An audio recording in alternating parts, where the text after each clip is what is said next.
Prince Andrew was always forgiven by the Queen and had a radically different personality to his siblings, royal author Nigel Cawthorne once claimed. Comments Unavailable The Queen is widely known to enjoy a close relationship with all of her 4 children, but Prince Andrew is believed by some to hold the title of favorite child. Princess Diana's former butler Paul Burrell once said, "Andrew has always been the Queen's favorite son and he has never done anything wrong in her eyes." Such favoritism did not, however, stop the Queen's second son being stripped of his military titles and royal patronages recently. Andrew can no longer use his Royal Highness title in any official capacity, a decision that was made after a judge ruled the Duke of York must face a civil sexual assault lawsuit in the U.S.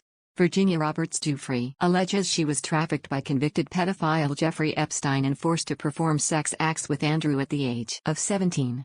Andrew vehemently denies all allegations against him, and claims he has no recollection of ever meeting Ms. Giuffre. A series of embarrassing anecdotes about Andrew's childhood have been unearthed as the prince faces some of his most challenging weeks and months to date. Royal author Nigel Cawthorne wrote in the Daily Mail 2 years ago that Buckingham Palace staff found Andrew a handful from the very beginning. He was labelled baby grumpling by his nanny Mabel Anderson because of his temper tantrums and obstinacy. While Prince Charles and Princess Anne were born before their mother acceded the throne, Andrew was born into a life of luxury. Mr. Cawthorne wrote, he had 7 nurseries and 4 palaces, endless sumptuous treats and far more of his mother's attention.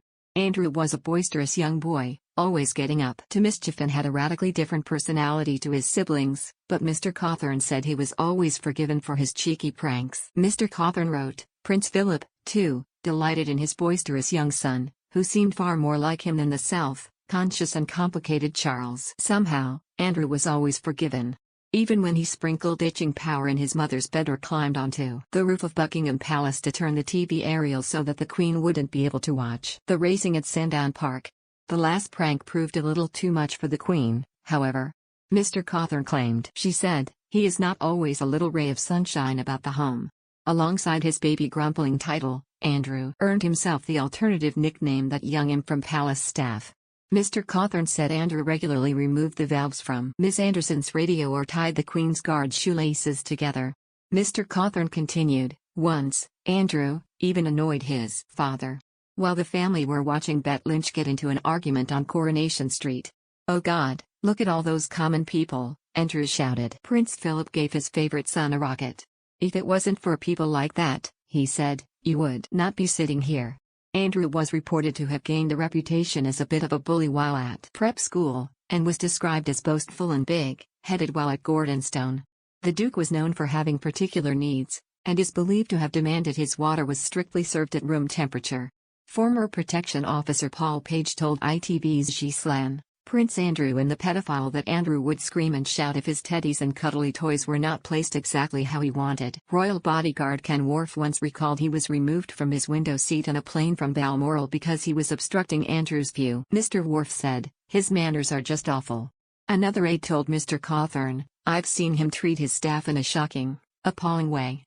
Has been incredibly rude to his personal protection officers, throwing things on the ground and demanding they pick them up. No social graces at all.